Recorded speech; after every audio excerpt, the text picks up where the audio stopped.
Whitney, welcome to the show. Hi, thanks for having me. I'm excited to be here. Absolutely, absolutely. So, tell people a little bit more about who you are, what you do, and just so we can kick this thing off for people that have no idea who I'm talking to right now. Yeah, sure. It's funny when people ask me that question because I feel like I tend to like reinvent myself, and I've done a whole lot of different things within a short amount of time. So I'll take it back just a little bit. I was a professional athlete in college. I was a professional wake surfer, taught wakeboarding. I competed in Miss Texas and Miss United States and won both of those. During that time, I was with my ex at the time, Aubrey Marcus, and we were starting on it. And we had a bunch of fighters that would come through, and I would just train, kickboxing and jujitsu just for fun and to stay in shape for Miss United States. But then I realized I had like a knack for it. Like I really enjoyed it. It was fun, and it was something that I just loved like the energy behind it. So I was handing over my crown. I made the announcement that I was going to be the only, national pageant winner as Miss United States to take to go into MMA and boxing and martial arts. And then went on this journey went to full fight camp with Tony Jeffries out, who's a bronze Olympic boxer medalist, and had my a boxing match against a veteran fighter, which was the most terrifying. Wait, And you actually fought? oh yeah, Oh shit! Did you and I win? have a bunch of jiu-jitsu tournaments too. So I did a bunch of those, and then I took a boxing match. And really, I wanted somebody who was better than me. I didn't want people to think like, okay, here's this beauty pageant winner coming in, and we're just going to put her up against someone she can beat. No, I was almost expecting to get my ass kicked, but I didn't want that to be like the narrative of the story. And it was such a fun night. I had Tim Kennedy out there, Andrew Craig, a bunch of the UFC fighters, and it was just like one of the coolest experiences of my life. And then from there, I started working for Glory Kickboxing as a kickboxing commentator, where we just traveled all over the world for a few years.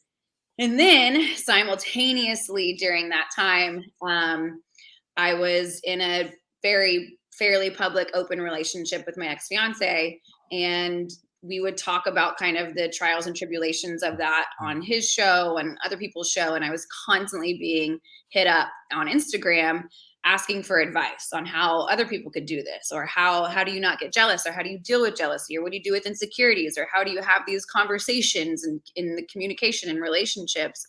And I found that I loved that. I loved really connecting with people on a deeper level, as opposed to, just kind of the surface level conversations that you can easily get swept up into. And I was actually interviewing someone in Ring at Madison Square Garden live on ESPN. And I just had this like epiphany that said pretty much like, why are you telling his story when you have a story to tell? And I knew that that was the time that I had to move out from that job and start my own, podcast and then relationship coaching business, which is what I've been doing for the past 2.5, 3 years. And now I'm on a completely new journey. And as a singer songwriter, I'm moving to Nashville as I'm recording my debut country music album. Wow, it's quite a lot. I keep So people okay, yeah, yeah, no, absolutely. So okay, so you were a Glory kick. Well, so you fought, and then you were uh, past Miss Texas or Miss America. Miss Texas and Miss United States. Okay, Miss USA, and then Miss Texas, and then you went from that to Glory kickboxing interview. So you were like, you were like the female Joe Rogan, but back in like the '90s when he used to interview the fighters. Back when it was like Tank Abbott and Vitor Belfort, like sauced up with TRT, where his traps were up to his ears. It's like, dude, how do you? Anyways, but you went from that to, and then you had a public relationship with a guy named Aubrey Marcus, where I guess you collabed with, the origin of On It, which is a very famous brand. Obviously, a lot of people know.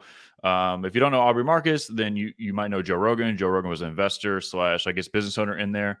So you went from that, and then you wanted to basically tell your own story, and now you're doing country music, and then you have your own podcast. Tell people a little bit more about your podcast. And I know you said it's about relationships and stuff. Well, you said that your relationship with Aubrey Marcus triggered you to create this podcast. Like that was the origin story of the podcast, because people were asking you questions. They're like, listen, I have a lot of, personal relationship problems with my wife or my girlfriend or my boyfriend or my husband or whatever. And it seems like you guys have it all together. Whether that's the case or not, that's another story. But can you give me advice, right? So what were these people specifically asking you about your relationship? Well, Aubrey and I had an unconventional relationship. So we were in a polyamorous relationship for 6 years, Okay. which people don't talk about. It's still Well, explain very that to people that don't know what you're talking about. The word. Yeah, so polyamory just means you have multiple loves. So in the way that you structure your specific relationship is really up to the two people or the multiple people within the relationship. So you hear it called an open relationship, could be like the umbrella term of it. For us, we were primary partners, and we were able and encouraged to have relationships with other people if we so desired. And it was the biggest learning experience. I think I can speak for him as well, in our life, because for me, I was always raised that that's not even an option to have a relationship like that. It's not something that's talked about. It's actually, people talk down upon it, or they always say there's something wrong with the people or pathological or whatever it is. We're supposed to be monogamous beings. Yet, there's the 50% divorce rate. We have infidelity out of the butt. Like, it's just insane. But yet we have no other plan. We have no other blueprint, and we have no other idea how to have a relationship that can be healthy and work. And so at that time, I wasn't interested in being in this type of relationship. It was scary to me. I didn't know how I could handle it. I came from a really jealous background. I was always very jealous. I never, my boyfriend could never even look at another person because I just had all of this going over in my head. And so when 2 years into our relationship, when Aubrey mentioned trying this type of relationship out, I said no. And that was something that I was interested in doing. I could never do it. I went traveling and came back and decided, you know what? I don't know if I can do this. I don't know how it's going to go. I don't know if I'm going to like it or I'm going to hate it, if it's going to go completely up in flames. I have no idea. So let me just find out for myself instead of trying to come up with my own narrative without really knowing. And so we did it for 6.5 years, 6 years. Yeah. Okay. So let me ask you this right now, currently, are you taking the same approach in your new relationship or whatever is going on in your life personally? No, I am in a fully monogamous relationship, and I'm loving it. Okay. Yeah. And, It feels and really what good. was absolutely. So I've never experienced what you did, because that sounds awesome. But obviously, stuff on paper theoretically sounds better than an actual experience, right? It's like I can say a bunch of shit and theoretically it sounds amazing, but to actually implement that into real life and create, it's like an architect versus like the engineer versus the people actually building, right? It's like you can say I want this, I want that, and this, and it sounds amazing. Like the blueprints look great. It's an impeccable blueprints. But when you go to actually build it, you're like, oh, fuck, I can't do this because the plumbing is over here and we actually can't do that. So we got to go back to the drawing board and redesign the blueprint. So why the switch? And would you recommend other couples, if they're, I guess you could say, for lack of a better word, bored, but still love their significant other, but to save it, they might want to sleep with other people? What would you tell that person? Well, let me answer the first question. Why the switch? For me, I think I've always felt more safe in a monogamous relationship, but I wanted to try it out and see how it went. We had some really beautiful times, really great times, and some extreme challenge too, because it's something that challenges every ounce of your being. Every shadow that you haven't looked at is going to be magnified 100 times day in, day out. It's like you're in constant ceremony every single day, which can be beautiful because I learned why I would get jealous. I learned where my insecurities came from. I learned how I could get over them. I learned like all of these specific things, and truly it just made me a better human being. It made me more compassionate, more empathetic. It made me more sympathetic. Like it just softened me as a person because I know my triggers and I know what's going on there. But there again, it's a hell of a lot of work.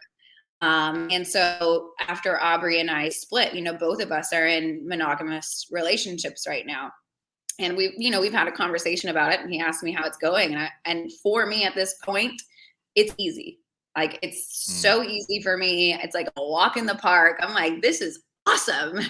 And so it's just interesting to kind of like see how it goes. I'm also the believer that depending on what season you are in your life, for now, I'm in a monogamous relationship, and for the foreseeable future, that's what it will be. However, if I'm in this relationship for 10 years, I feel like that's something that will benefit the relationship as a whole and be something that can bring more love and more passion and more excitement between me and my partner, then I'm interested in having that conversation. But I think that's what's really cool about being able to build your own relationship is that you get to decide at what point and what's going on in your life, what type of relationship you want to have. So for the couple who's having a hard time, maybe they've been together for a really long time, maybe they haven't been having sex, maybe they're whatever it is.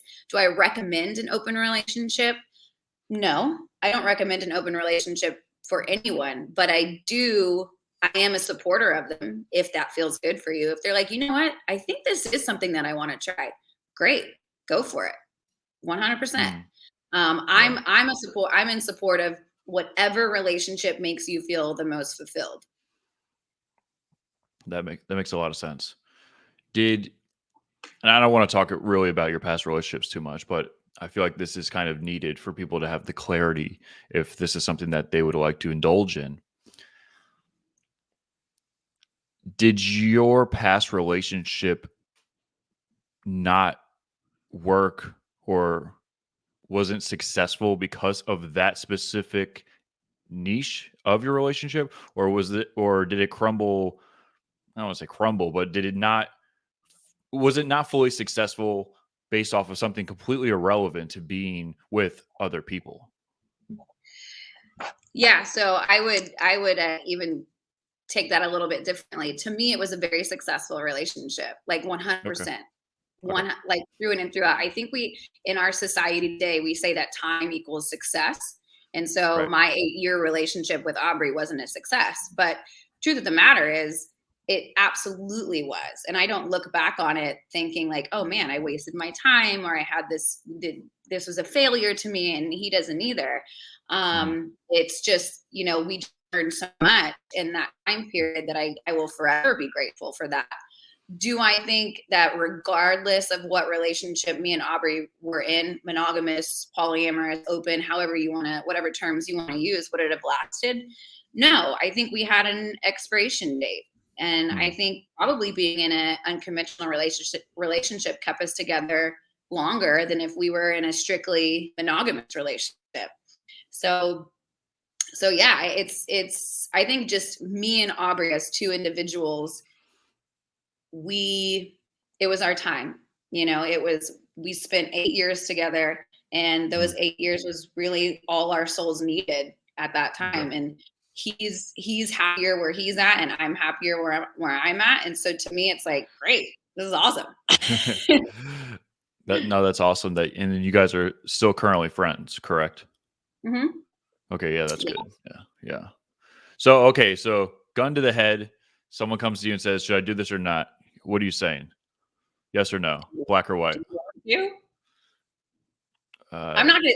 I won't sit here and tell anyone if they should do it. If they're like, no, I don't want to do it. I'm like, you have to do it. Just do it, bro. Like, do you want to do it? They get to make the decision for what if them. They're on the fence?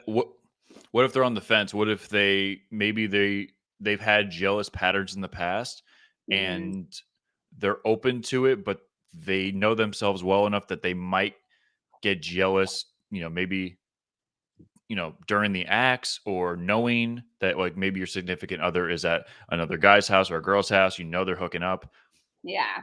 but you want to save your relationship because it's kind of like, okay, well, we really don't want to have that much sex anymore. We're kind of like roommates at this point, but I still love you as a partner for other reasons. But the sexual, passionate desire that we had in the beginning is non-existent. What would you tell that person that's kind of like the gray area, like they're on the fence, but maybe they're not 100% secure in their emotions, that they might not, flip once, reality sets in and they're like, oh shit, my partner's actually having sex with someone right now. I think for that person to expect those Mhm. jealous tendencies or thoughts or whatever to come up, Okay.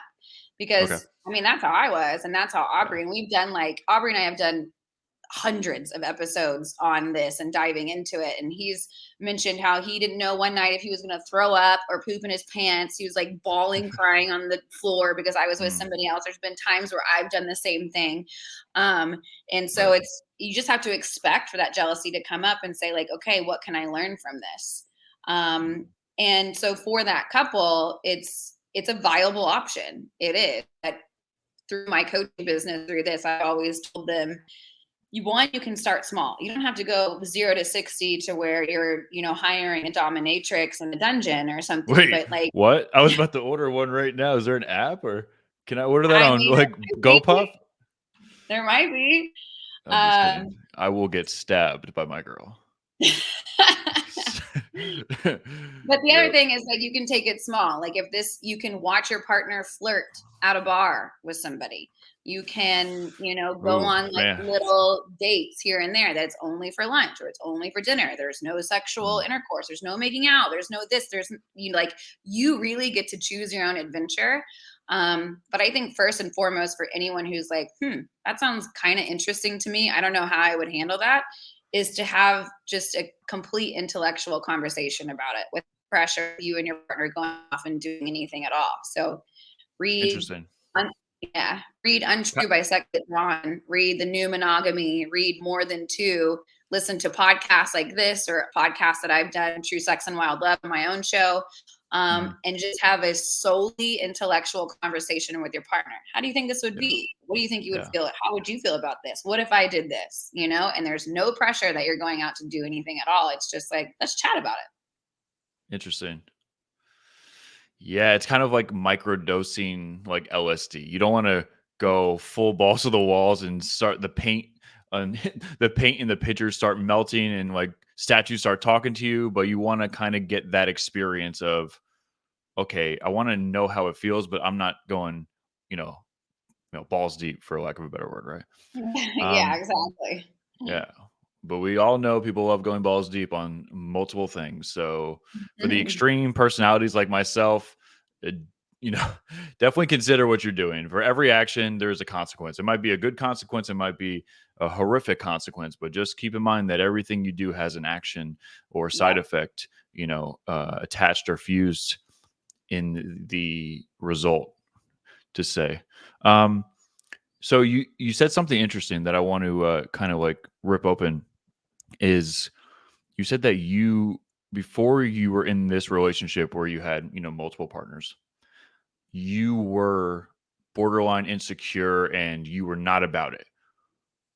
How did you change? Like, what flipped? And if somebody is like that, but they're like, man, why can't I be with multiple people? Why can't he or she be with multiple people? Like, is my ego and my jealousy, like this primordial, primitive part of my brain, holding me back? But if we're thinking if we're thinking in a more evolved state, right? Like the future of mankind, when people evolve, you know, most people do stuff to feel good and to survive, and that's why guys chase girls, and girls want guys with money. They want guys that have muscles, because it's all security, and the psychology of the men and women of what we want and what we desire, is definitely different. But it's all from our primitive brain, female and male.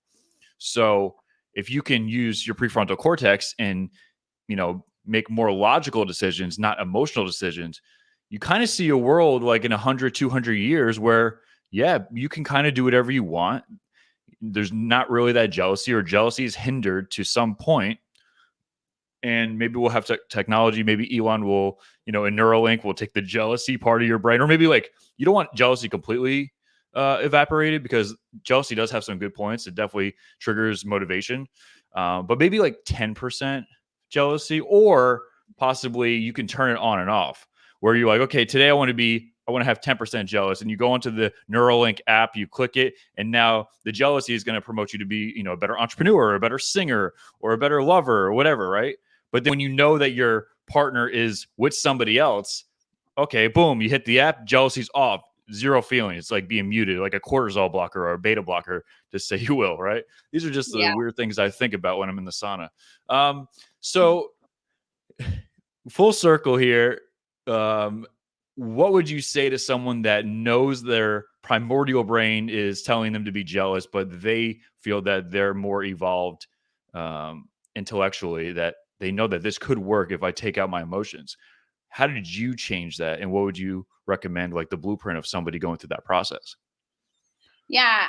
I think just being okay with your jealousy, like Mm, I think jealousy is this big, ugly J word that we don't want to have and we don't want to feel, and we need to do everything we can to get rid of it.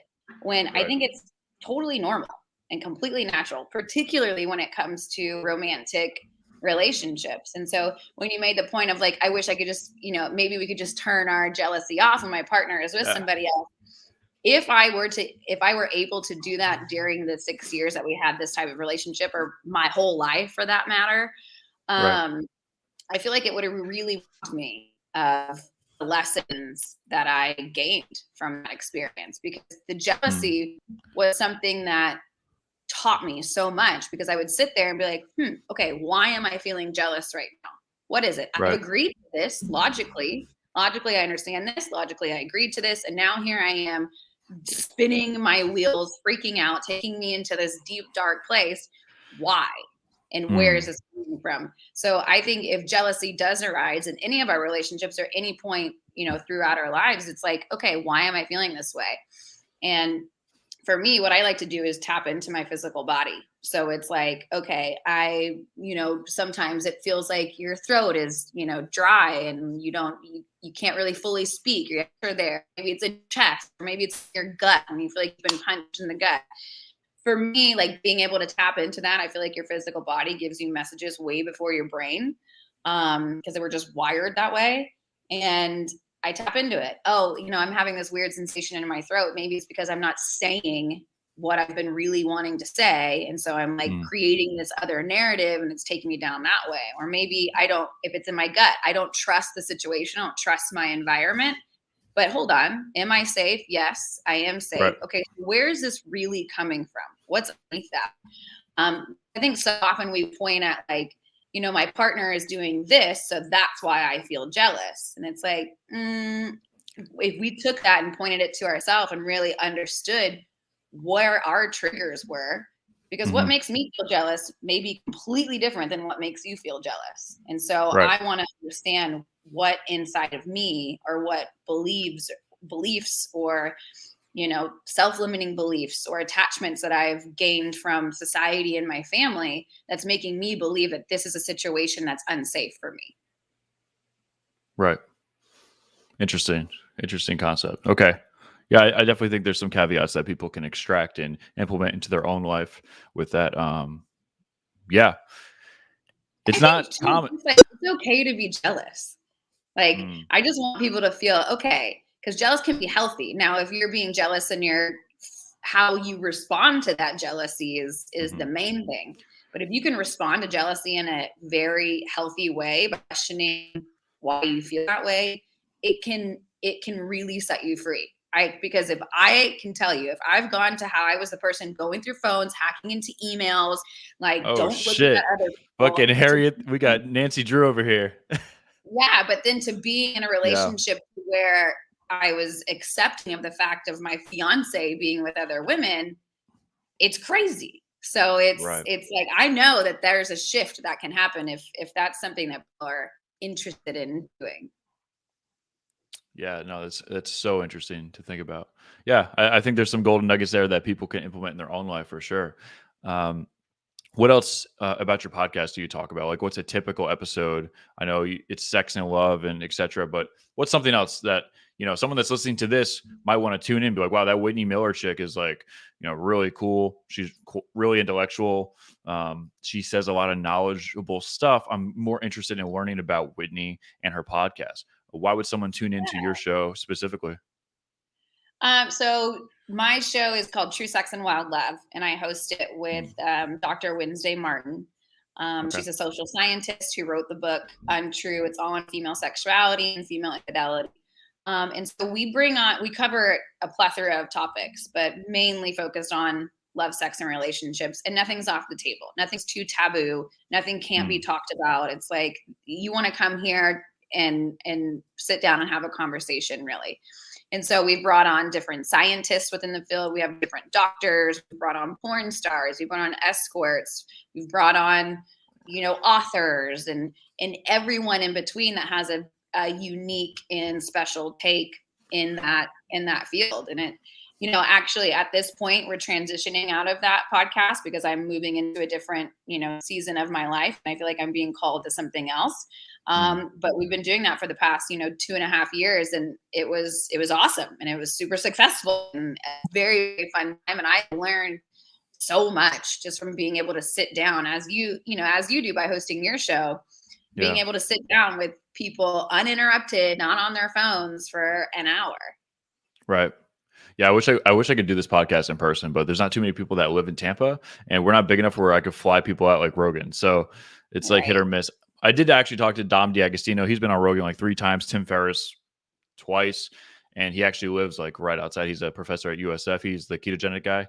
And I was like, dude, what? You live in Tampa? Like, why do we do it together? So he's got Dr. Rhonda Patrick coming, and he has this other like YouTube influencer guy. I've seen him before. He's like a fitness biohacker guy, great shape, like good looking dude. And he's going to fly out there. So we're going to do like a 4-way podcast. So, but I wish, it will be fun. I'll send you the link, but I wish that we could do like more in person. Like I wish right now we were in person, and it is different when you have a show and you're talking to them. I mean, just even like this is like glorified FaceTime, right? That we're talking, have a conversation. Like if me and you were talking as friends, but tens of thousands of people are listening to this, but I don't look at it like that, right? Every experience is better when you're in person, when I can like, tap you on the shoulder or give you a hug or, ask you like, do you want a drink or what? It's just a better experience for sure. Yeah, I agree.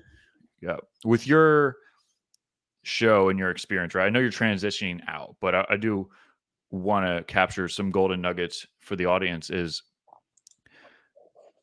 in your show. I know you've talked to all different types of people, like you said, porn stars, people that live extravagant lives, completely different, maybe some conservative, maybe some more open. What was a lesson that you learned or discovered that when you talk to someone, you're like, wow, I did not think that this person was going to impact me emotionally the way they did, and what was the topic or information that they gave to you? I mean, that's a big question after 90 something episodes.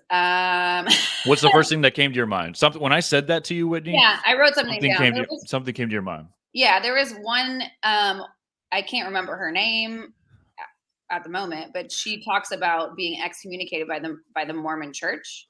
Okay. And shout out to No Name. Yeah, I would have to go back through. It was a pretty early episode. So okay. But she talks about Mormonism and growing up in Mormonism and some of the interviews that they would have to do and the way that, she just was at the hands basically of these older Mormon men deciding if she is worthy of God or not, and what that looks like and how that's something that, affects her to this day. I think she was on CNN for this as well. And it was a very fascinating story. But yeah, like you said, we've had, business people on there. One of my friends, Mickey Agarwal, was on there, and her husband, she started Tushy, which is like the bidet company. Shout out And to Tushy. yeah, and the period panties for women, and just the way that Wow. her mind works.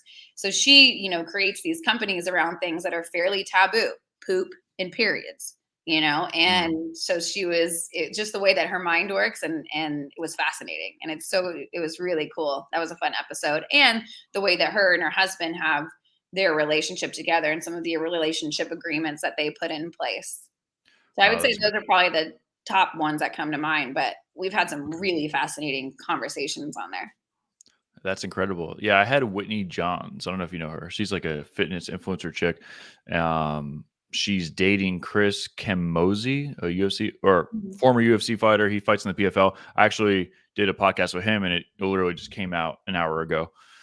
So guys, go check it out. And when I was talking to her, I was surprised too, because when you see, let's be honest, right? Like, cut the bullshit. When you see fitness influencer chicks, especially like when they're hot, you're not thinking, oh wow, she's going to be an intellectual, or wow, she has like a great backstory. You're going to think, okay, this girl most likely wants attention and she's trying to promote her brand, which is fine because I do that.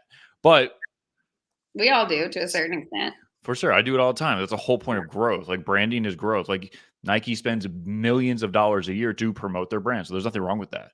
I just don't want it to come out like that's a bad thing. So I just wanted to clarify that. But my point is, when I interviewed Whitney, it's funny your name's Whitney too. When I interviewed Whitney Johns, she came from the Mormon church. I was like, wow, you came from the Mormon church? I was like, what's the experience like? And she actually had a very good thing to say about it. She said, I don't practice anymore. It did teach me a lot. I had to overcome a lot of family stuff, because obviously when you're in a religion like that, you know, they don't like when you vary out of the circle. And she said that she was able to have a relationship with her mother, and her mother still practices Mormonism, and she doesn't regret it at all. So she had a very different experience, because who knows, right? Like, you don't really know unless you're in someone's fucking brain if they're dealing with trauma. And she might not even realize that she's dealing with trauma, right? But subconsciously it might come out. But from what she said, and I have to take her word for it because she's my friend and I believe her, she said that she doesn't regret anything, and she doesn't practice it. She wouldn't recommend it, but she doesn't regret it. So it's interesting that you said Mormonism. Yeah. It's fascinating. And I think there's just so many ways of practicing it as well. And this is just one specific story from the specific Yeah. woman. So yeah, that's great. Okay. Another question about the podcast before we move on is, it doesn't have to be a specific person. It doesn't have to be a specific thing that someone said to you, but out of all the people that you talk to, all the weirdos and high level people and etc., right? We all talk to weirdos, right? You're probably talking to one right now. Out of all the people that you talk to, what was the big picture that you learned, right? Because I've talked to people that are completely different. I've talked to scientists, I've talked to doctors, I've talked to influencers, I've talked to athletes. I haven't interviewed a porn star yet. I don't know how that would work, but I'm definitely open to it. So send any my way. But out of all the people that you've talked to, I know that you've cultivated a melting pot of information. Now, all that information fused together and gave you life lessons. What are some of the lessons that come to mind? Maybe top 3, top 2, maybe just one, that from talking to different types of people from different backgrounds, different ethnicities, what was the main thing that came to your mind? Like, wow, without this podcast, I would not know this. Bigger picture ones. I don't have like specifics, because like I said, I learned specific lessons every single episode because they're the expert and I was there to. Okay, let me pause you. I'll give you mine just so I can give you. So for me, I kind of already knew this, but it really clarified my thought process that people view multiple things completely different, and that's okay. Like, I've talked to scientists and they look at a certain topic that an influencer, the exact same thing. We're looking at the same picture. We're both looking at Mona Lisa, but your interpretation of Mona Lisa is complete opposite of what, Jack is versus Sarah, right? That was the biggest thing so far. And obviously I don't plan on stopping the podcast ever. because I love this. That would be the main thing, like big picture, is that people interpret the same exact thing completely different, and that's okay, and that's what makes us unique, and that's beautiful. But if you are in your world, and this is why people argue, this is why business deals go south, this is why relationships fail, is because your vision of how something should be is different than Whitney, right? So let's say hypothetically, me and you were together. You think you shouldn't do this. I think that's not a big deal. Now, a good partner would say, okay, Whitney doesn't like when Justin does this. So, as a good partner, I think Whitney's response to this is stupid. I think it's dumb. I think it's illogical. But I'm going to compromise because I want this ship to keep running, right? And when people are selfish, that's why shit hits the fan in business, sexual relationships, friendships, even family, right? It's when, my dad wants me to do this, but I want to do this, but we're not willing to compromise. Mm-hmm. That was the biggest lesson that I've learned from talking to people, is that it's okay to be different. And you shouldn't, I always used to like throw around the word stupid a lot. And it was kind of an ugly word. I used to say, "Oh, why this dude's so stupid? Why don't you see it?" It's like you're making these like simple questions and simple situations a conundrum. This is not a conundrum. This is a very, very clear thing. You do this, you do that, result, move on. But we all know a lot of people like to make simple things easy or simple things hard. Yeah. And I used to get so frustrated. But then I realized, wow, you don't see the problem that I see, because maybe I see it with more of a clarification lens, which is okay.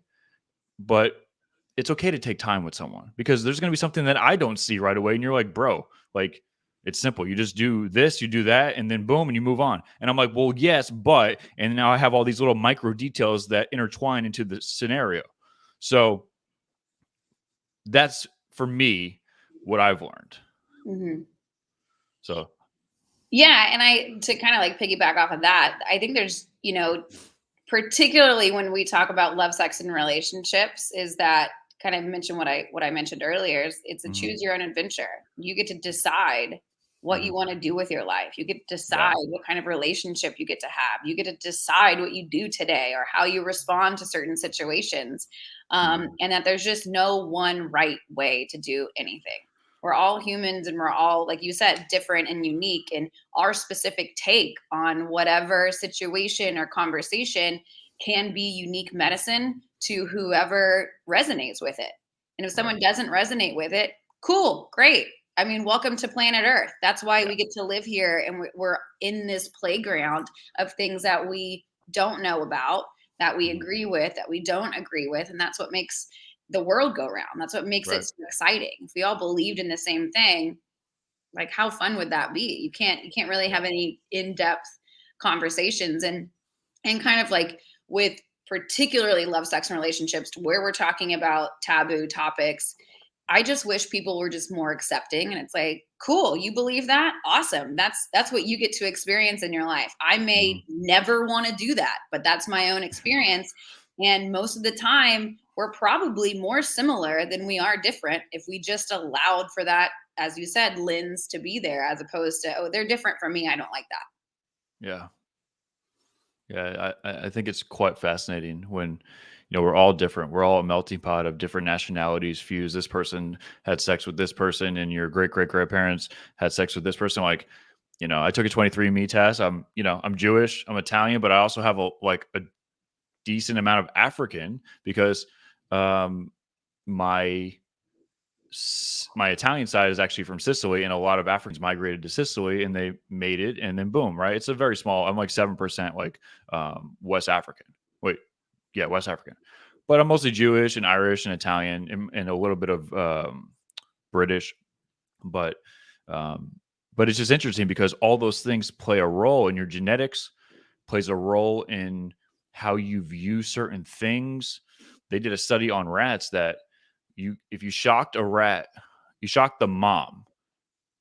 They did two tests. They did a test where the mom was pregnant, and they did a test before the mom was pregnant. So prior to you ever existing, and both times they took the mom. if you don't know this, guys, in the lab, I know if you love animals and I love animals, you might take this the wrong way, but when it comes to like science, they basically, for lack of a better word, torture animals, right? So you got to be kind of like open-minded when you hear this. But they took a rat and they shocked the mom from the bottom, right? So the floor shocked it. And then they took this is like not even close to what they do in the lab. Obviously, this doesn't get publicized. Yeah, they do way worse things than this. And then they took the pregnant mom and shocked the mom, right? Didn't kill her, whatever. Again, this is very minuscule, I guess you could say, torture when you're talking about this. That's how we have research and stuff, and you can love it or hate it. That's your personal choice, or agree with it. But they took the one mom that was pregnant, shocked it, and then they made sure it made a sound. So the sound was key because it triggered a response, an emotional and intellectual response. So when the baby was born, they hit the sound. They didn't shock the baby, but they hit the sound. The second the sound hit, the baby started freaking out, jumping. It knew it was going to get shocked. And then they did it with the pregnant, or prior to being pregnant, same thing. So what that tells me is that you pass on genetics, and it's not just muscles and jawline and whatever, right? Traps, and disease, right? Like we always say, okay, you're past, you're prone to breast cancer, you're prone to colon cancer, you're prone to heart attack. Well, you didn't choose that, and we don't have CRISPR where we can alter DNA and genetics yet. So you didn't choose that. You were handed this. You don't get to choose your parents, right? Why do we not think that has anything to do psychologically? How you think is, I would say, 50% is genetics, and then the other is nurture, right? So when you have all these people fusing together, you're getting all different types of people, right? Like I have my ancestors, some of my ancestors were from Africa, some of my ancestors were in the Holocaust, right? What did Jewish people have to deal with in the Holocaust? Jewish people had to deal with survival, and they had to deal with different things. Maybe they held stuff back. I definitely see some tendencies that I was born like. I'm like, I wouldn't say cheap, but I definitely consider what goes into something, right? Did I choose that? Did I take a course on that? No. So when you talk to different people and you have that melting pot of information, it definitely makes you more optimistic and open-minded when you're talking to someone that you don't agree with. And now to tie it back into a relationship, you really have to be open-minded to have a relationship work, especially in Whitney Miller's case, when you're sleeping with other dudes. Sure enough. It's okay. So if somebody does sleep with other people, you advocate protection. I want to make sure. It's smart. Right. But was there ever a case where you're like, fuck it, I think he's clean? We had agreements around that specific thing. Like when it comes to unconventional, because I would be scared. I would be scared. We talk about that's something that's not off the table because you're adults, and it's like, okay, how are we going to navigate this, and what is that going to look like? Some couples, they only can wear protection. Some couples, you get tested and you have to show papers. Some couples just decide that they trust, whoever it is that they're with. And so it's really just like, wow, up to you. That's nerve-wracking, Whitney. Yeah, for sure. But even outside of, if you take that being single, you know what I mean? Like it's the same principle, You'd be surprised. You haven't been to Tampa. I don't know how it is in Austin, but I've been to Dallas, and Dallas is pretty similar to Tampa. Same type of people. Is it really? People here are like, yeah.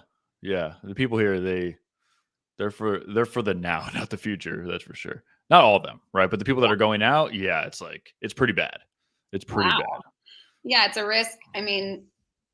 Being that intimate and in that sexual space with somebody, it's a risk regardless. So it depends on how risky you want to be, I suppose. Was there any part of your relationship that when you were sleeping with another guy, you started to have feelings for another guy, but then you had to go back to your real boyfriend and that was kind of fucking with your head? Or no, that never happened? It was just purely physical?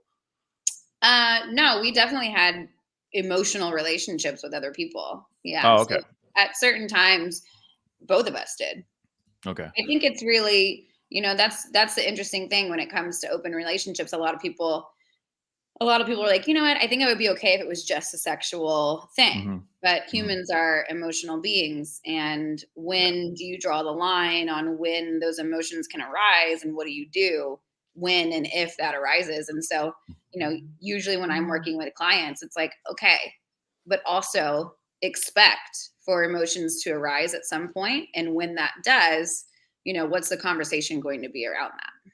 Gotcha. And did you guys only, just to clarify, did you guys only sleep with other people outside, or did you guys have threesomes and foursomes and did it together, or was it completely like out of sight, out of mind? Yeah, everything was basically separate. Gotcha. Okay. Yeah, that's a key component, guys. Some people, It's if they not see their though. part, That's the thing. It's not like some people, they only want to have threesomes. Some people love watching their partner be with somebody else. And that's a really big turn on. That's one of the biggest fantasies when Justin Miller, there's a book called Tell Me What You Want. And he did one of the biggest studies on sexual fantasies. And that's one of the top fantasies. And so it's very, very common. It's just not talked about. really, Like, for the guy or the girl, because I for would both. not, I would not be okay with watching my girl get fucking pounded. Right. You wouldn't, but that doesn't mean your neighbor isn't, feels a different way. Very true. Yeah, actually, it's interesting because there was this girl that before I met my girl, this was like 5 years ago. She had gotten married, and I met her at a bar, and I was like, oh, this and that, and she had a ring, and I was like, oh, listen, I don't want to step the boundaries, but I thought you were attractive, but obviously I see you're married. She's like, oh no, it's cool, like I can do whatever I want, and I was like, you can do whatever you want. What the fuck does that mean? And she's like, no, I can like we can do whatever we want. Like I can go on dates with you and everything. I was like, interesting. So it turns out that I didn't talk to her for a while, and then we like reconnected, and she came over one day, and she's like texting her husband, and then is like, okay, whatever. She came over, we hooked up, and then we were talking, and she's like, he doesn't care at all. But I guess he was married and then got cheated on, so like his new thought process was like, I don't really care what you do. I'm gonna protect my emotions and not put myself in that situation. But she was still a little like, he doesn't care at all. And I was like, well, would you like, I don't know how far you talk to your husband. I mean, this is probably something you guys should have, discussed, but is he doing this with other girls, or is he allowed? She's like, oh no. Like, I mean, maybe, but like, I'm not cool with that. And I was like, she's like, but he doesn't care at all. So do you think he is? And I was like, I think this is a conversation that you guys need to have. Yeah. So it just, so I recommend. yeah. It was very strange to me because I was like having sex with someone else's wife, and I like, as like a moral person, even though it's not immoral, right? Because everyone knew, it was transparent. I just felt like, I don't know, it was like, man. Yeah, It I was mean, me. and a lot of that is, societal narrative and what you've grown up in. You look at Yeah, tribes in Africa and all over the world, it's normal. They would 100%. look at it as odd that wasn't a Yep. part of their space. It's just really like, okay, we were born and raised in this environment. And so this is how I believe. And what, going through the whole open relationship thing, it really flipped that on my head. And it forced me to ask myself, what are my own beliefs? Like, what do I really believe? Or are these just my parents' beliefs? Or this is Right. society's beliefs? Or what do I want to live my life by? Got you. And I think that's, going back to one of the lessons that came up from doing the podcast was that exact thing. It's just like, let me figure out what I believe to be true, and let me then live my life by those standards and by that thought process and by those beliefs, as opposed to things that I've just borrowed from the world around me. Yeah. No, that's definitely some good insight. People are gonna be like, guys, what the fuck are you talking about? We're used to listening to scientists, but I love this. Okay, before we move on past the podcast, what else do you guys talk about? What else is intriguing that most people would find interesting? I mean, I feel like we've kind of covered it, to be honest. Okay. There's just more. I mean, we could go deeper into the open relationships. We could go deeper into sexual techniques. We can go deeper into pornography. Like, it really Yeah. is just just anything when it comes to love, sex and relationships. We had a male escort on there one time, which when I talk to a lot of people, they say that was probably their favorite episode, just because it flips everything, on your head about who's hiring escorts and why they're hiring escorts. A lot of the times there's very well-known, high-ranking, incredibly intelligent women who love to hire a male escort because, one, they know they're going to get an orgasm, when most of the time that's not the case in relationships with women. Women only orgasm 4 to 18% from penetration alone, which is not something is shown in porn, and not something. Wait, guys don't know that? Guys do not know that, no. That's bad, guys. But guys, that is bad. That's why you got your dick in your hand tonight.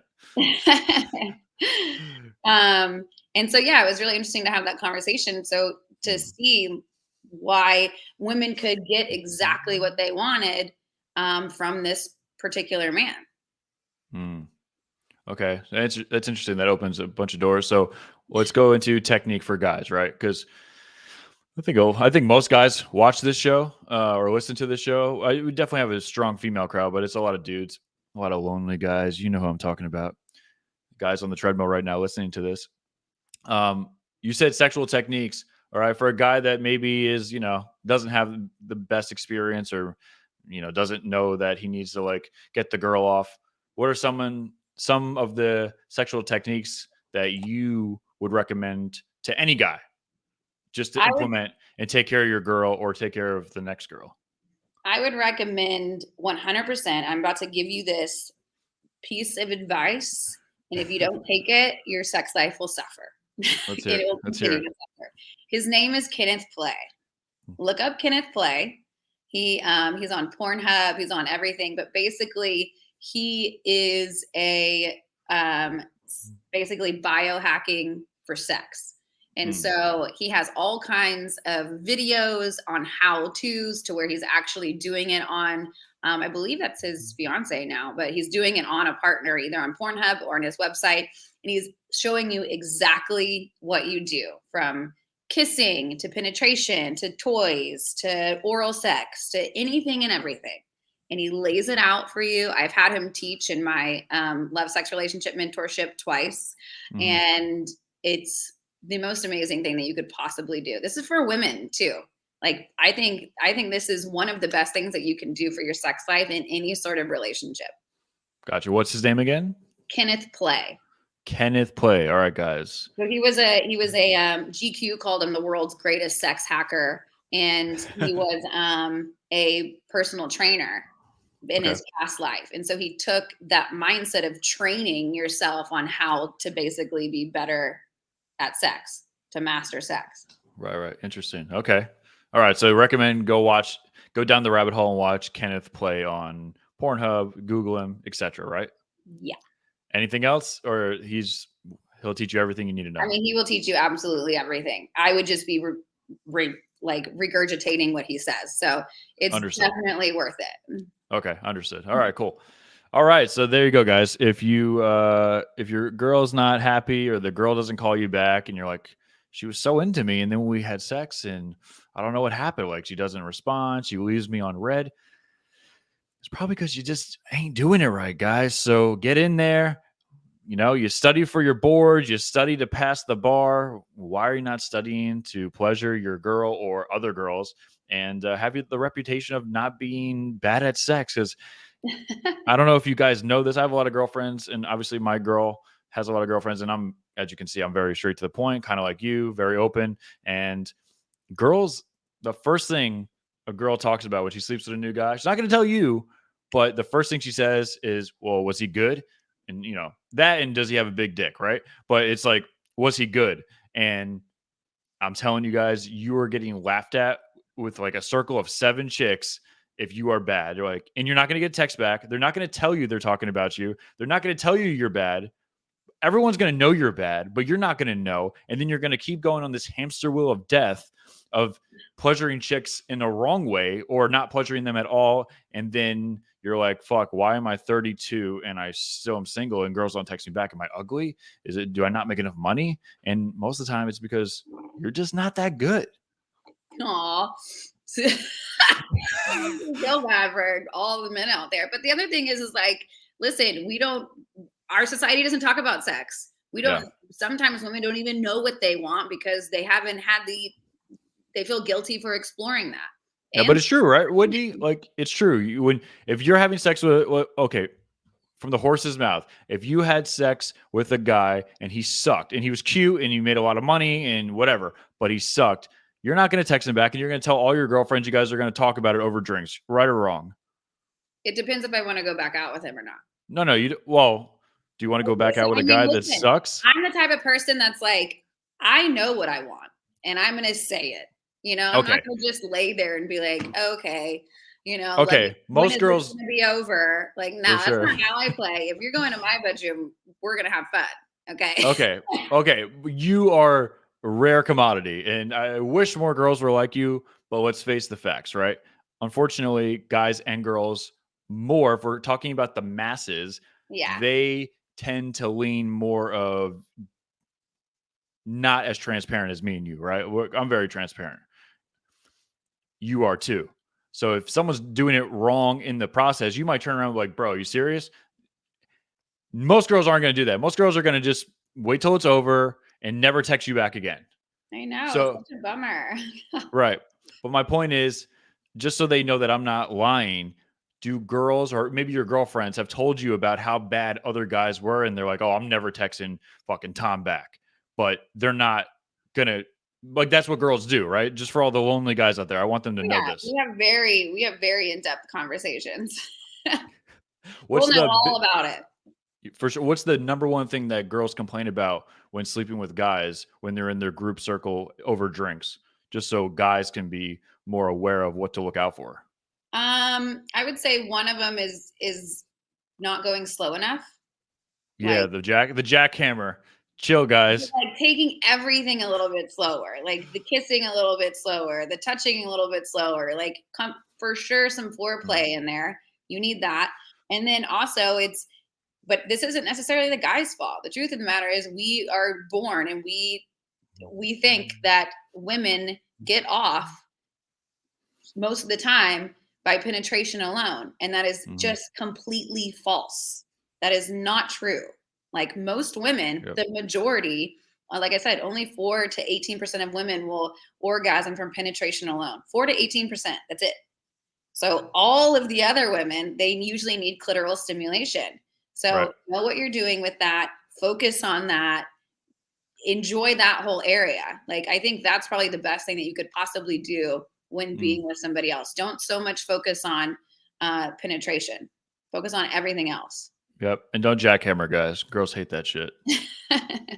I've got so many of my girlfriends, past girlfriends, even, current, like, they're like, man, when the guy starts to jackhammer, first of all, it doesn't even feel good. Like, what are you feeling? My dick is numb by the time I'm done fucking going 100 miles. I'm getting back cramps. Slow down, guys. Make it worthwhile. You don't have to fucking jump to the, grand finale.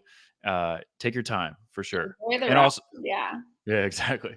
But also, I'm going to tell a golden secret to every guy out there that if you are good at sex or you're bad at sex, I've never told this ever, but I wanted to save this for the Whitney Miller episode specifically just for you, is now, guys, I want you to take out a pen and pencil.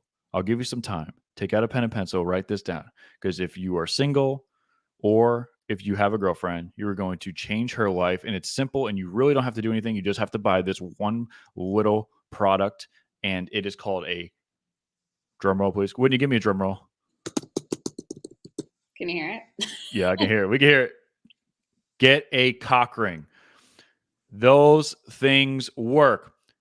Why do they work? Because you put it on yourself, it vibrates, and when the girl's on top of you, you really don't have to do anything, but she is going to orgasm like crazy.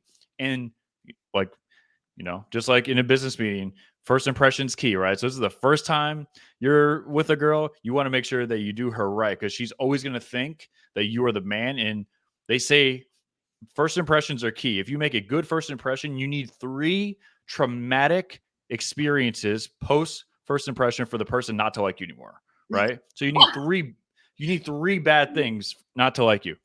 If you have a bad first impression, If you have a bad first impression, you have to have 7 extraordinary appearances with this person in situations for them to change from I don't like that person to actually Whitney's not too bad. I actually do like her. But 7 times. And I don't know about you, Whitney, but I've never had 7 opportunities to change someone's mind. It's a one and done thing, right?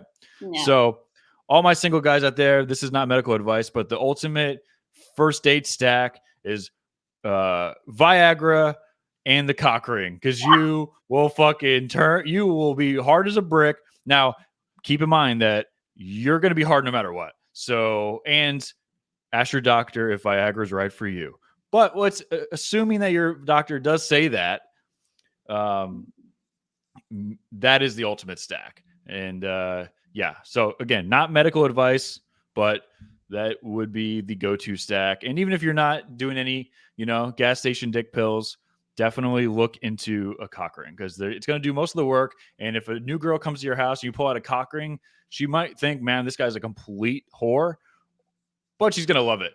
And she's like, why do you have a cock ring? And you'd be like, well, my ex-girlfriend had one and she really liked it, so I keep one around, and because I really care about you, I'm pulling it out. Oh my God, this is hilarious to me. I've actually never used that stack on a first date. But you call your boyfriend and be like, hey, I need you to pick up something on the way home from work today. And you're like, yeah, sure, babe. What do you want?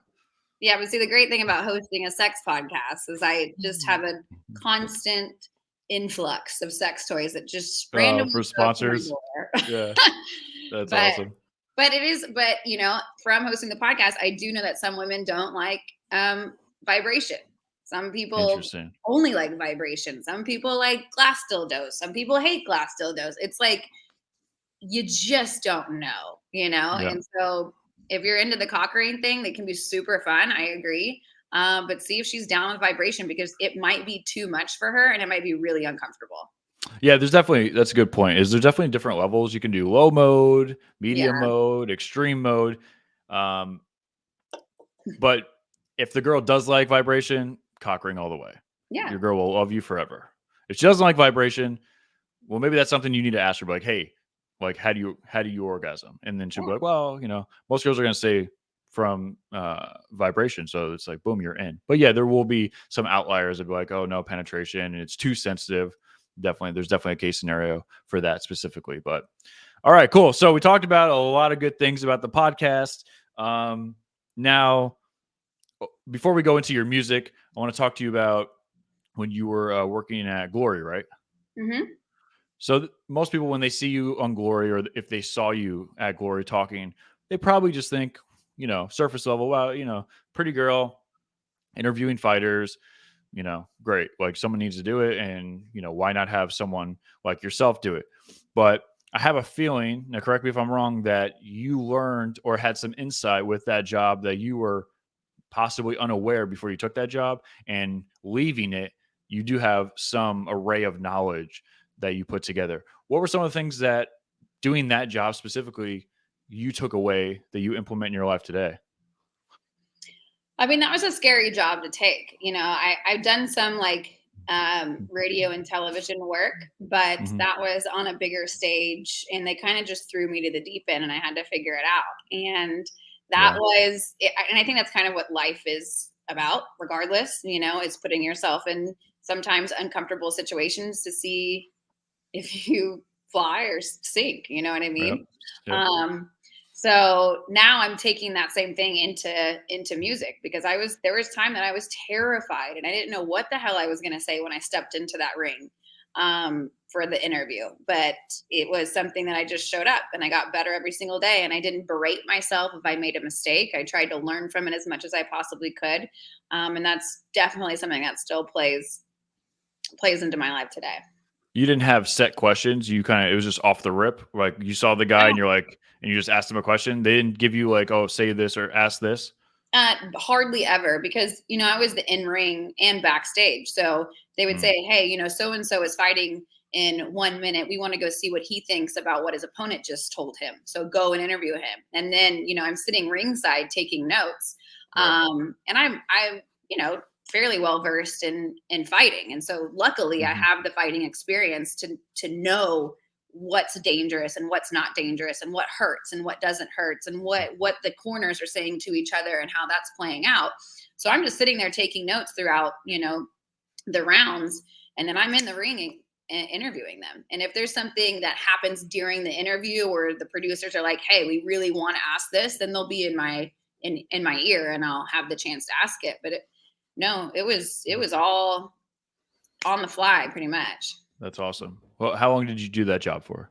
About 2 years, 2.5 years. And we were, I worked with two awesome guys, Joe Valtellini and Todd Grisham. And he's still doing, boxing, commentating. Joseph Valtellini was the world champion kickboxer. And amazing kickboxer. Yeah. Yeah. And it was just us too. Like we were like the Three Musketeers traveling all over the world. Every 4 to 6 weeks, we were traveling overseas to Amsterdam and Germany and Asia. And it was just so much fun. And when you jumped ship, did you jump ship because the podcast took off or completely irrelevant reason?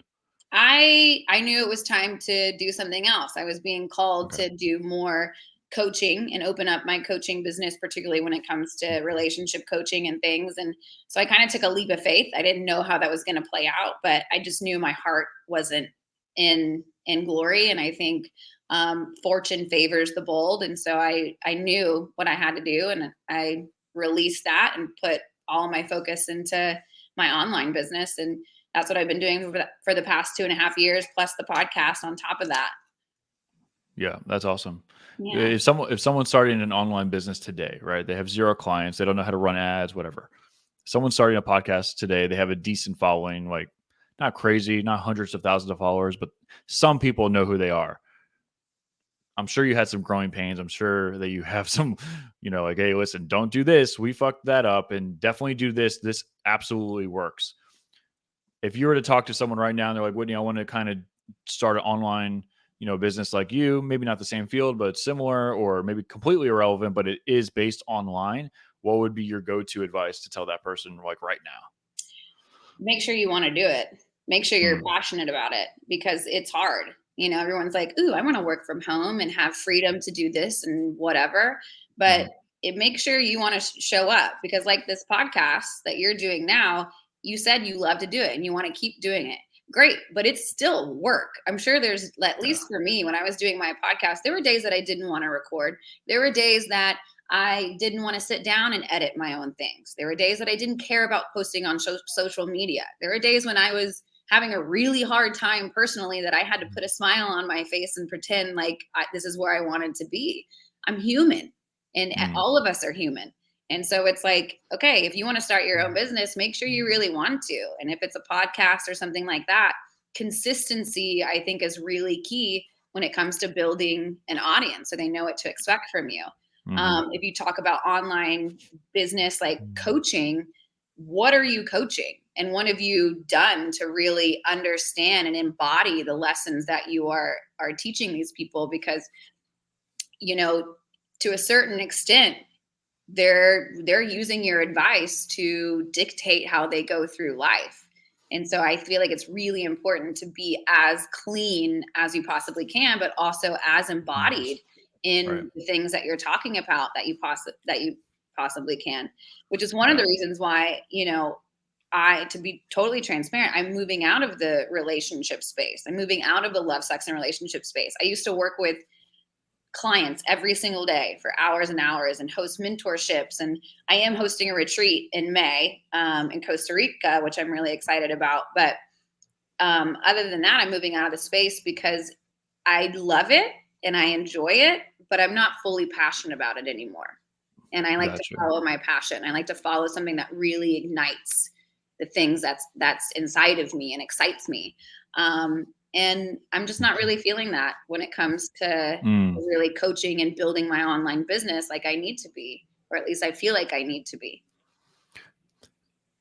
Do you have a fear of falling out of passion in everything? Because a lot of times when people start something, right?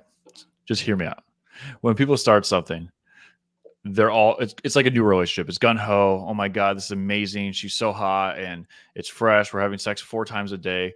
But then you're married for 10 years and you might have sex twice a week, once a week, maybe once a month. And that's kind of how that tends to be the patterns of humans. Is in the beginning, it's exciting, it's fun because it's new. We love new shit. People love buying new shit. And you get used to it, and then you're like, okay, it's whatever. And then now it becomes a habit, right? So it transfers over from this is amazing, and you have the motivation, you're stimulated, but then you either go one way or the other. You either go not interested, or now this is part of my day-to-day life. I'm not super excited to do cardio today like I was when I started my diet, but I've built, the building blocks. Now this is part of my life. And hopefully by the time you're 40, you have a life of habits that are pointing in the right direction of growth. But it's human nature to not be super excited to do anything in life because that stimulation gets desensitized. Mm-hmm. And with you doing the podcast and then you doing doing Glory and then doing the podcast and then having a coaching business, now jumping to music. And I've had to wrestle with this mentally myself. And I really had to think, do I really love this, or am I in love with the thought of loving it? Right. Do you have a fear? Because I think about this all the time of never totally being passionate about something forever. No, it's not something that crosses my mind. I think, when you talk about relationships, yeah, you're in the honeymoon phase between 1 and 3 years. After that, it's like, well, we're moving into a different phase here, which takes its own beauty, and own work into that. And I love that. But when it comes to accomplishments, I think for me is I chase fulfillment. I chase where my happiness is. And music has been something that I've always wanted to do my entire life, but I was way too afraid to do it. So it's probably something that helped me accomplish what I've accomplished in my life, because I was trying to scratch an itch that I couldn't do unless I fully went into music. And so now I'm at this point to where there is nothing else that I'm more passionate about. And I know that's so deep within my being that it's like, fucking finally. You did all of this other stuff, which you loved. You had a great time and it was awesome and I learned a lot. And I'm so grateful for everything that I've been able to do. But finally, you're giving yourself like the best gift that you could give yourself.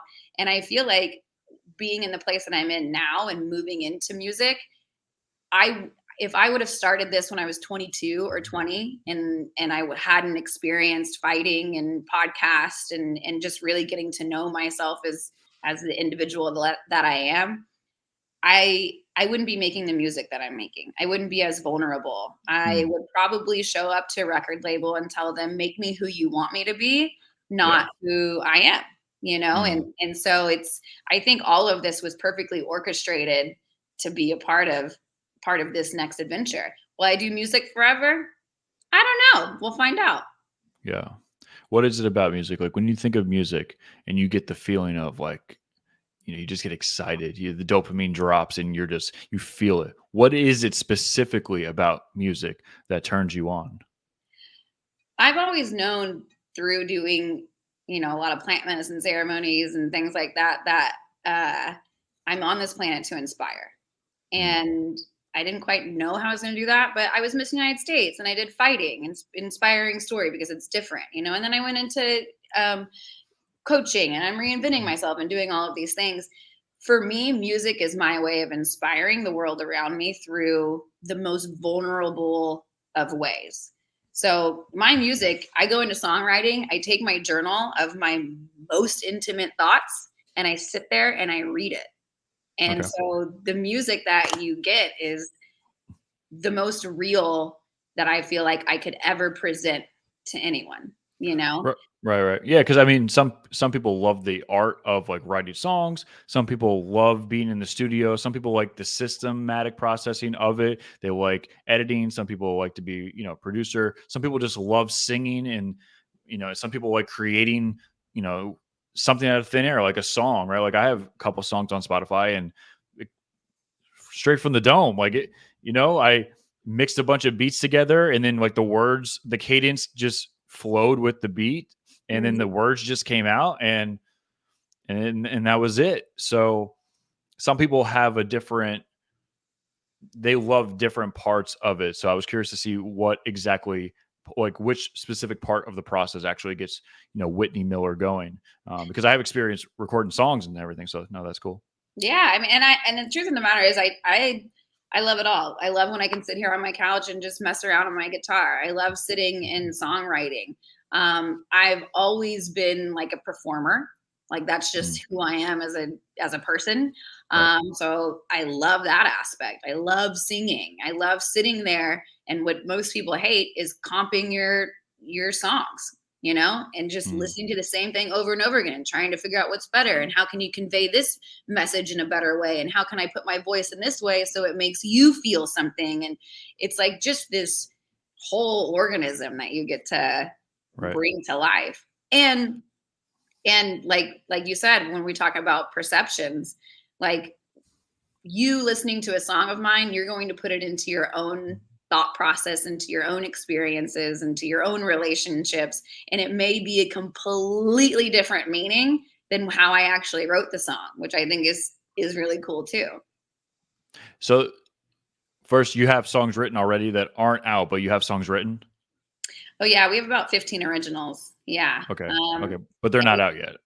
No, because it's on my press kit. And so we're pitching those right now. We can't release them because then the label would be like, that's kind of what No, for sure. But people will hear them eventually though, but they're recorded and okay. So a lot of people, they tend to, and obviously like you change, you get older, but like if we point at Adele, right? Adele, she just came out with a new album. Adele, she tends to write in a certain cadence. Her songs, some people might say, oh, they all sound the same. Same thing with Ed Sheeran. They tend to write in a certain way. And then some people, when you're talking about musicians, they tend to write about the same shit, right? Some people like Adele, they write about heartbreak, and people can resonate with that because every day someone is feeling sad, and every day someone's, they're devastated because they got broken up with, or their wife or husband cheated on them. And so those songs resonate. And because they resonate, they do very well. So because they do very well, you multiply it and you just keep going, you keep going.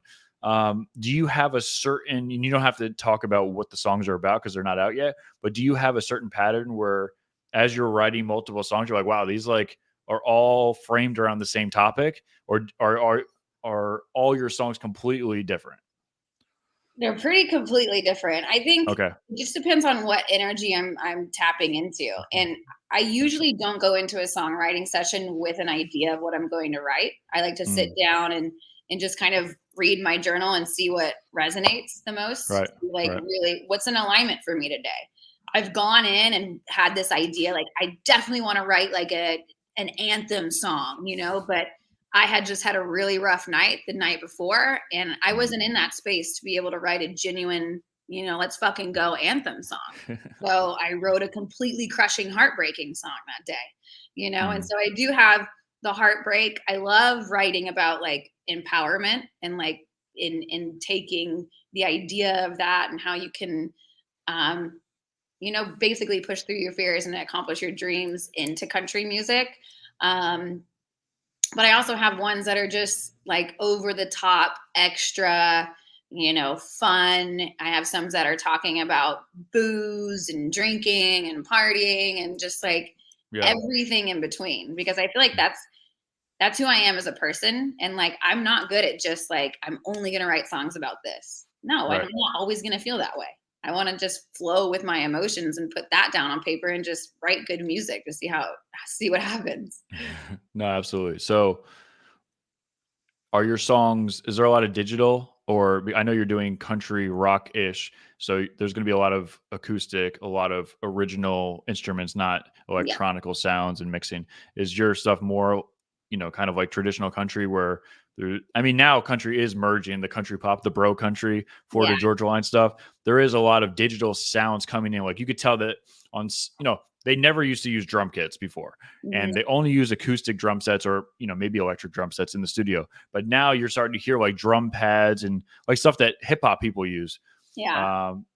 But we then haven't used any of that on mine yet. Okay. So you're using real drum sets, real real instruments. Okay, cool. Oh yeah. I like it. I like it better that way. Yeah. The one thing I can't say is when these artists, I think Thomas Rhett, he had a couple drum pad ones. And in the beginning, I was like, man, kind of sold out, bro. Like country music is like from the roots, and you're supposed to use your guitar and have a real, because like country artists now, like Jason Aldean, they're like the rock stars of our era because there is no rock anymore. Like the Motley Crue and Van Halen's, the Guns N' Roses, like those rock stars don't exist anymore. But those rock stars do exist. They're just country stars. And Yeah. that's the Jason Aldeans, the Luke Bryants, and everything, right? So Yeah. the country stars are the new rock stars, but as long as you don't get rid of like the acoustic, because a lot of country people, they'll have the drum beat and they'll make it sound kind of hip hoppy, which is fine. But then the acoustic guitar and specifically like a Martin and certain type of chords that they play and the cadence that they play, the way, because I play guitar, you play guitar, you know what we're talking about.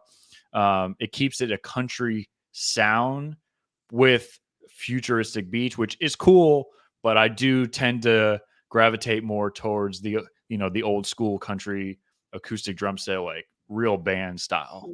Yeah, I love that. Yeah. I love that. I'm not here to say that I won't ever do Oh any no, of that, but, my like, whole song. Yeah. yeah, but I Yeah. do love when we're in the studio and we have like the drummer in there, we have someone on the Yeah. electric guitar and the acoustic guitar and the bass, and there's just something there's something about it. Besides your family, who was the first person that heard you sing?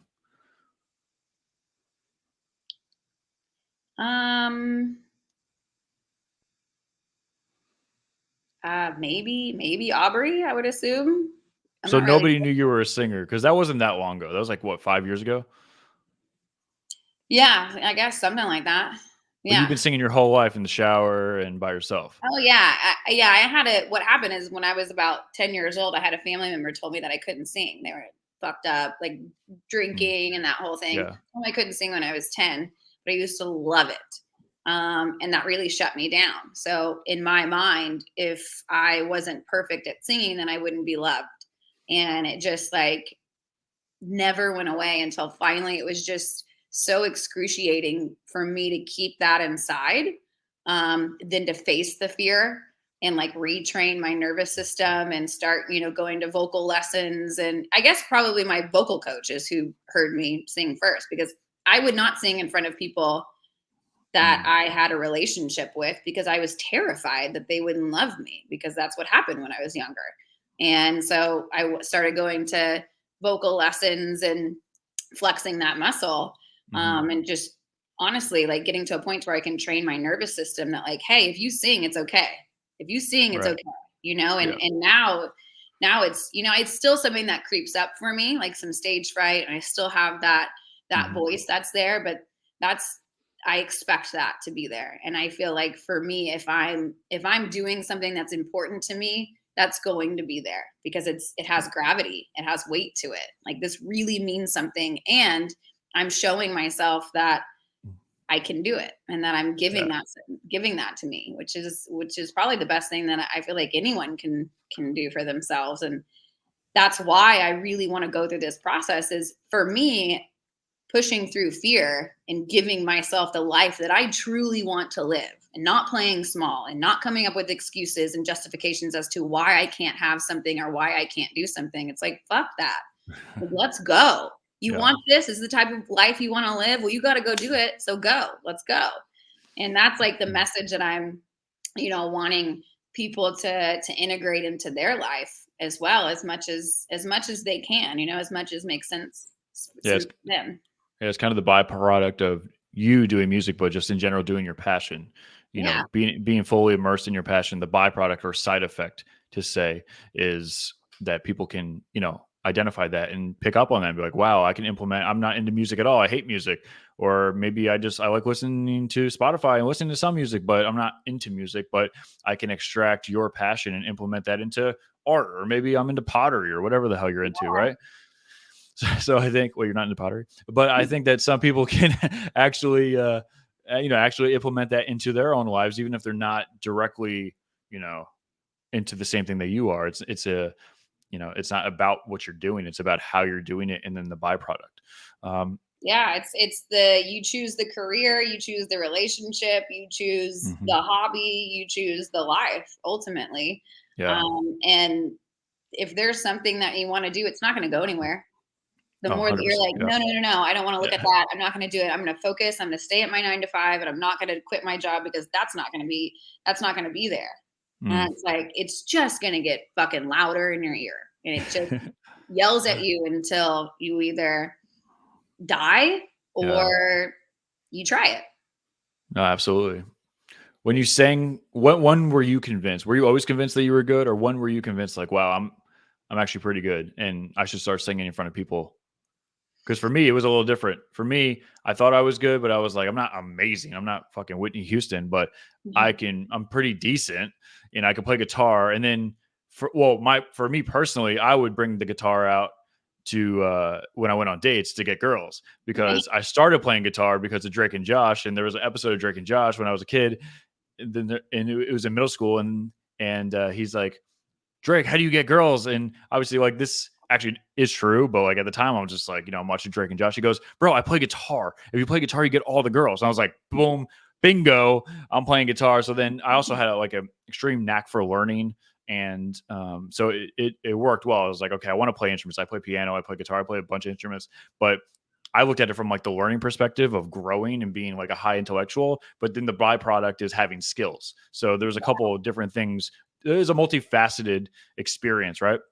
But when I started singing, it was because I was like, okay, well, I have more leverage than the average like hot guy at a bar, because he might be in finance, he looks good, but it's like, what kind of leverage do I have over all these other single guys? Like, well, I can sing really good and I can play guitar, and I think I have a pretty good personality, and it works. So that's how I started. And then, dude, by the time it was like I was on girl 5, I was like, I'm doing this every time. This is like the fucking catalyst. This is the finishing move. And yeah, if you're young guys, this is not a life advice, but it kind of is. Pick up guitar and, try to just hold a tune. You'll be rewarded with the opposite sex for sure. That's funny. Yeah. Reminds me of like But college. oh yeah. But you don't want to be the guy that like keeps playing. Like, you want to if you play at a party, you want to be the one and done guy, because you never leave them more. Because nobody hates somebody more than the guitar guy that doesn't stop playing songs. You're like, okay, cool. You were good for like one song, but you always leave them wanting more. But if you don't keep doing it, you're just going to desensitize them, and then you're going to get annoying, which is the complete opposite of you bringing out your guitar. So with girls, I would always do one, maybe two songs, and I would switch from piano and guitar, and they'd be like, "Oh my god, this guy's like he's so smart. He plays all these instruments." And I was like, "Yeah, fucking, yeah, fucking ride this wave out." High five. Um, but when did you have that experience? I'm sure you weren't singing to dudes. No, I wasn't. Yep. I wasn't out singing to guys trying to pick them up. Yep. Um, That's what we men have to do. We have to think of like leverage points to get with hot girls. I'm trying to think. I mean, like I said, I always like sang on my own, and Hmm. I had like an ear for music. But really it was when I more seriously started doing vocal lessons and Right. working with different people. And then I went into the studio to record something for my old vocal coach. And the owner of the studio, Matt Noveski, who's the bassist for Blue October, was there, and he also does artist development. He's like, I'm not necessarily looking to take anyone on, but there's something here that I'm interested in, and I'd love to see what we can do if you're interested. And so I think for me, having the permission and the support from somebody in the industry helped me gain more confidence within that, Yeah. and then train. Like our vocal cords, they're a muscle, and so Mhm. I have a lesson here in an hour. And I do that multiple times a week, and I keep that up and I keep it going. And I've heard my voice change and become stronger and transition Mhm. over time. So yeah, I think it's just been like a constant practice, and as well as having, someone's support and permission to be like, yeah, you're doing Yeah. great. Before you say, do you do this is what I did. Do you do the lemon water and honey? Yeah, hot lemon water, Yeah. You lemon know what? water and honey, or hot whiskey and tea. Oh, that might burn. But I have a hack for because this is how my brain works. I'm always looking for the tricks, tips, and hacks to implement. And you know what I found out that really works? I don't eat sugar, so I don't know how this would correlate to me today. But if you're like not on a ketogenic diet like myself, then you could benefit from 20 grams of sugar just to record your song. And I learned when you do higher pitch, this works. Sometimes I would like to be a little lower pitched, and this doesn't help. This helps you like smooth your smooth jazz all the way up to the highest octave. Believe it or not, it's Jolly Ranchers. Hmm. Jolly Ranchers. Try this next time. Suck on a couple Jolly Ranchers, and then get the whole thing down. It's sugar, and I know you're in incredible shape, so you might be like, oh I no. love me some sugar. I like to work out, but I pretty much eat whatever I want. All right, cool. So we have sugar.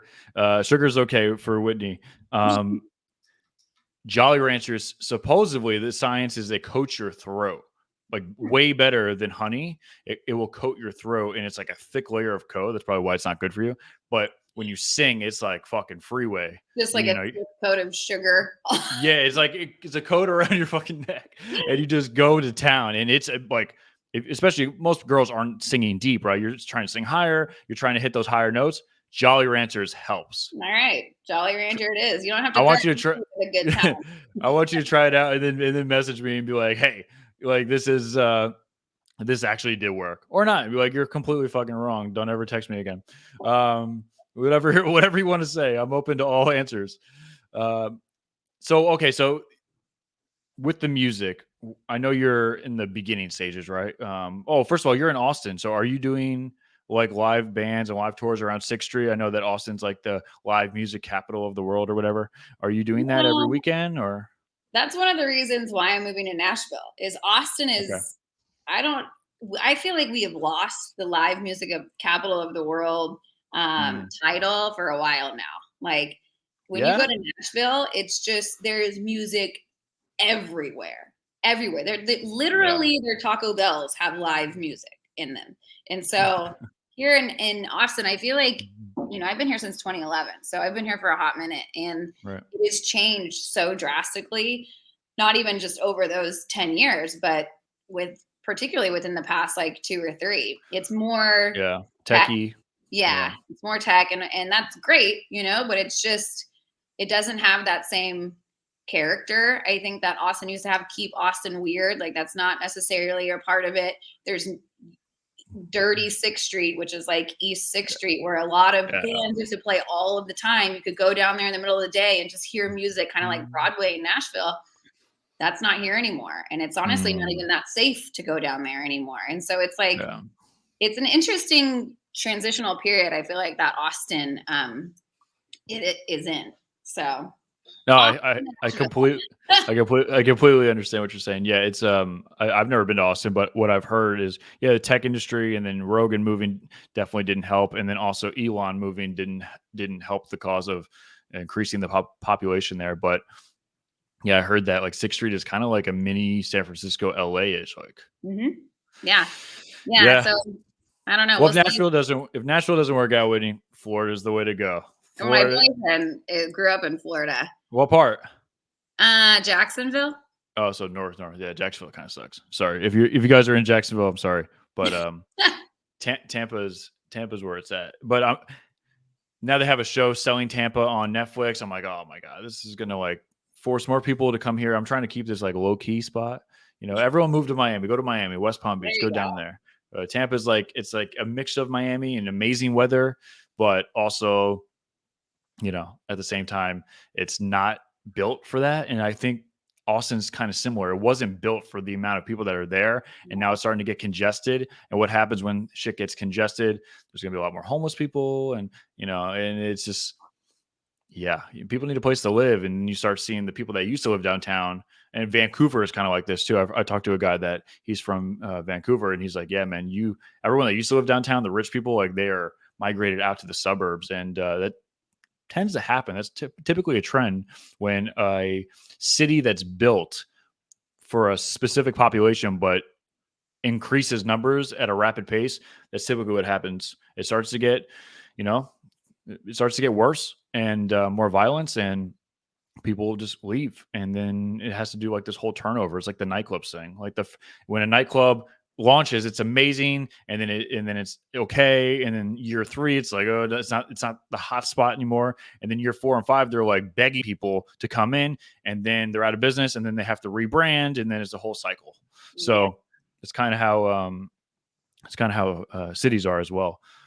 Yeah. So you're moving to Nashville, you have your songs, you have your 15 songs, you're pitching record labels.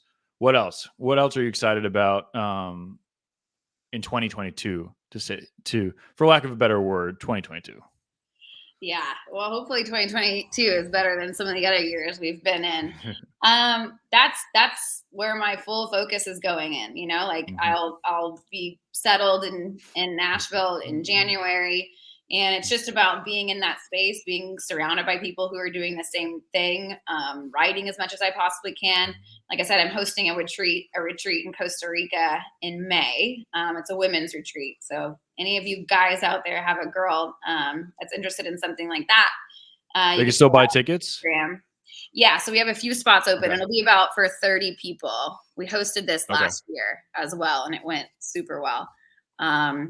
And guys, the show notes description will be in, like, all this will be in the show notes description. So hopefully, we should probably get this out by next week. So hopefully there'll still be some spots left, but just send me the link and then I'll put it in the show notes. So they just click it and boom. Yeah, that'd be awesome. Yeah. It's a lot of fun. And so I have that, and we're just going to be doing music. We're just solely focusing on that. Yeah. Going all in on the music. What's your ideal perfect world?